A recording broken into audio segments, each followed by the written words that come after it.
Hi, I'm Jilly G. Welcome to my kitchen. Today I'm going to show you graham crackers, kind of. They won't really be graham crackers because they don't have graham flour in them, but my version of gluten-free graham crackers. But first I just want to say thank you so much to everybody that has recently come over from Trent and Allie's channel. Thank you to Trent and Allie for advertising my channel. Makes me feel so happy to share all of my recipes and my gluten-free experience with all of you. And when you share yours with me, I really appreciate hearing your stories too. Something we all kind of have in common. We're all here using these recipes because we need to. But thank you so much. It's helping my channel to grow, and I'm trying to help it to grow and reach a lot of people.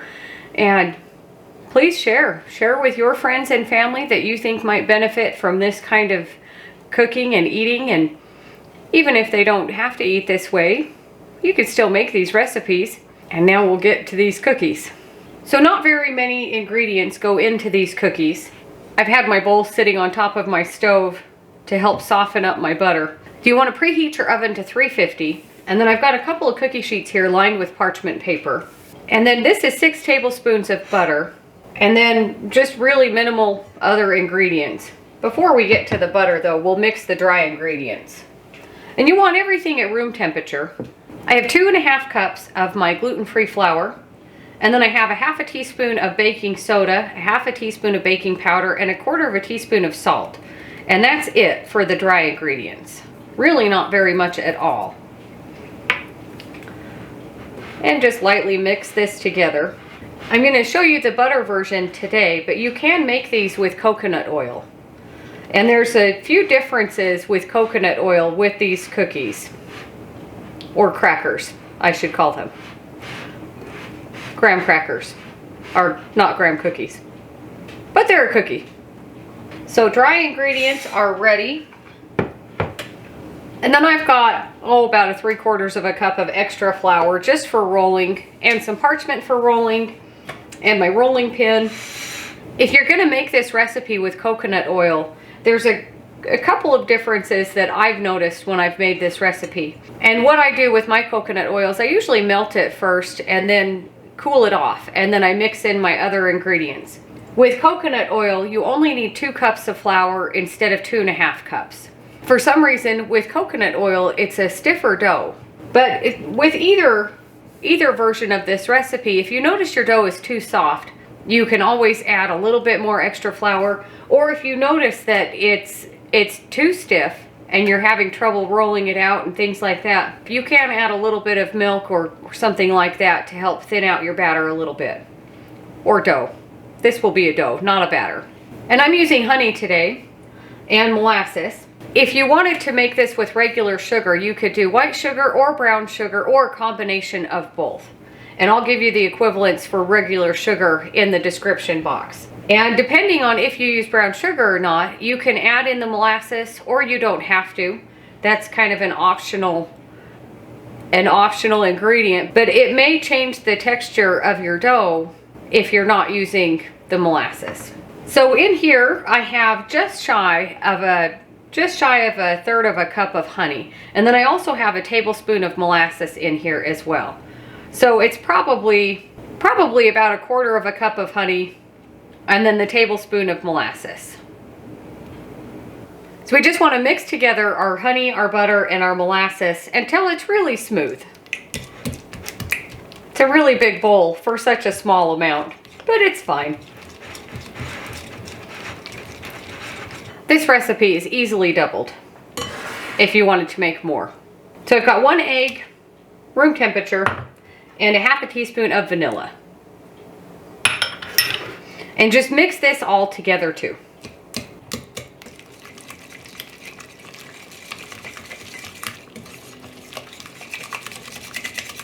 And it may look a little bit separated and chunky, but that's just fine. Scrape down your bowl.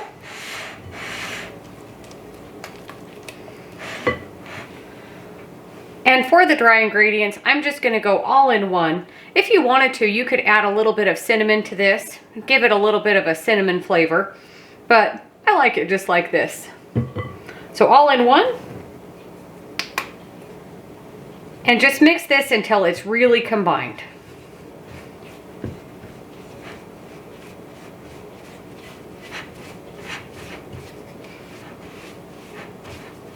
And it may not look like it will ever come together, but it does.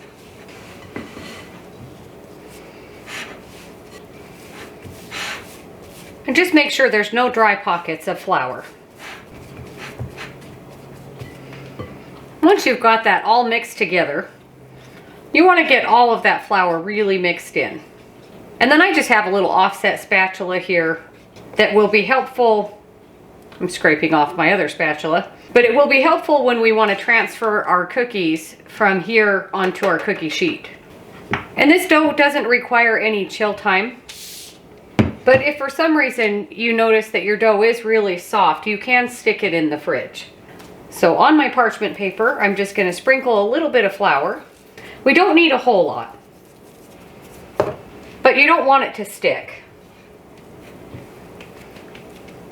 And then just lightly knead it, just so it's all together.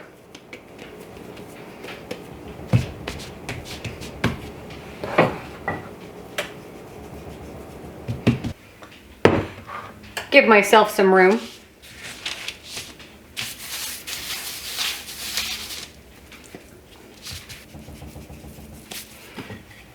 And you want to roll these out pretty thin. The thinner they are, the crispier they are. If you like a softer cookie, you could roll them a little bit thicker. They still taste really good. They're just not crispy like a graham cracker is. And I just keep the dough moving and keep flour underneath it.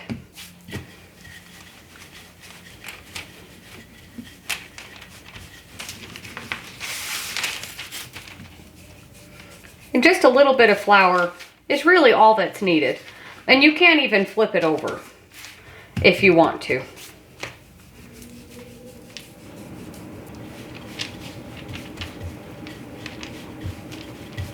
And if you notice it starts to break apart, just piece it back together. It comes together really well.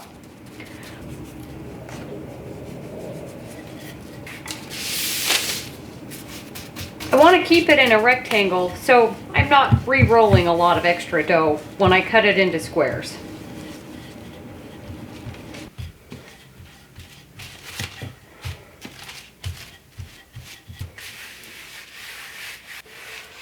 And then I just feel it to make sure it's all the same thickness.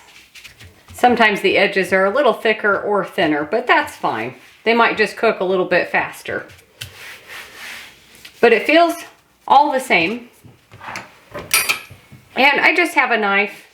You could use a pizza roller or a cookie cutter if you wanted to do shapes, but I just do squares. And I'm just gonna eyeball.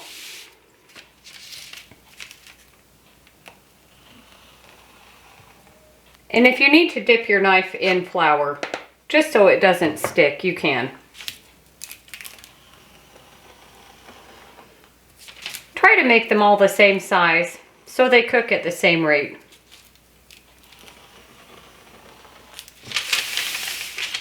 And then you can just turn your parchment paper.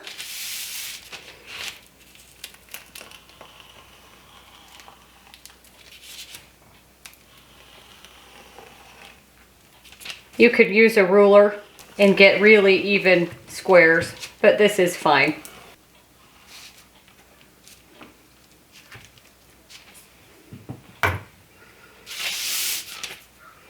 I'm going to bring my cookie sheet closer. And some of these edges that are a little rough, you can just trim those off. I don't really mind if they're not perfect squares, but if some of the edges are a little bit thinner or thicker, they'll take a different cooking time. And you don't need to worry about spacing these too far apart. They don't really spread. Some of these little smallish pieces, I'm going to re-roll and cut into squares that are kind of the same size as these ones.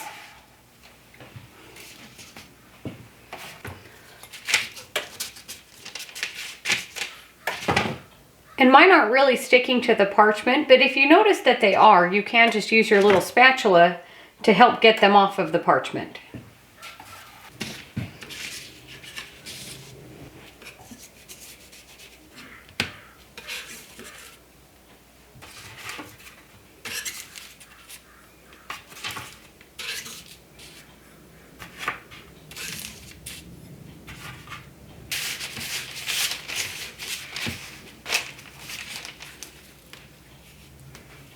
Take your scraps and just squish them back together.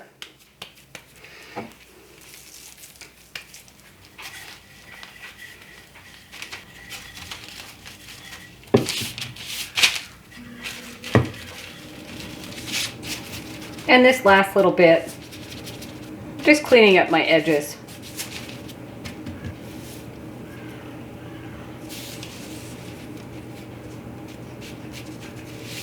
These ones will be extra big.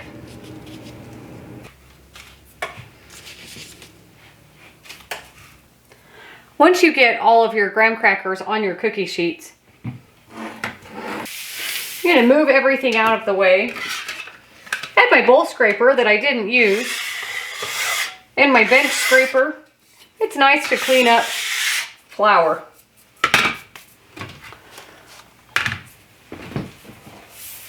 And then with both of our trays of graham crackers, you need to dock them with a fork.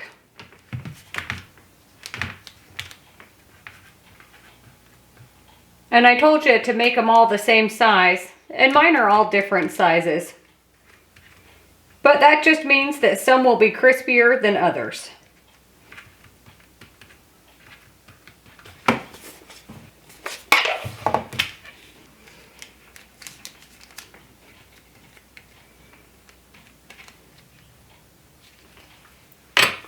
Once you've got them all docked, they'll go in the oven for about 18 minutes. You'll want the edges to be a little more golden brown than what they are now. And again, everyone's oven is different. So if you like a crispier cookie or cracker, go a little bit longer. Or if you like them to be a little bit softer, go a little bit less.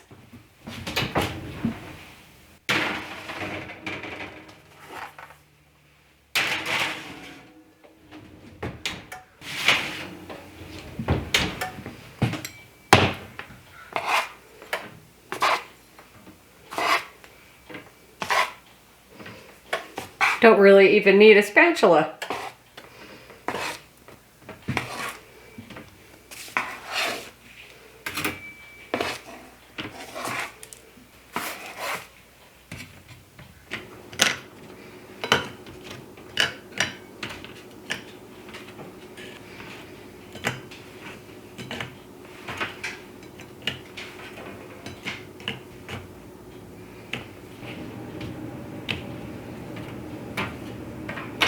I don't think these will all fit on my plate.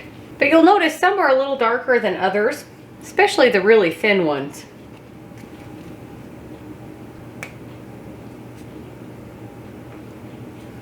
I let these cool off before I stacked them all on my plate.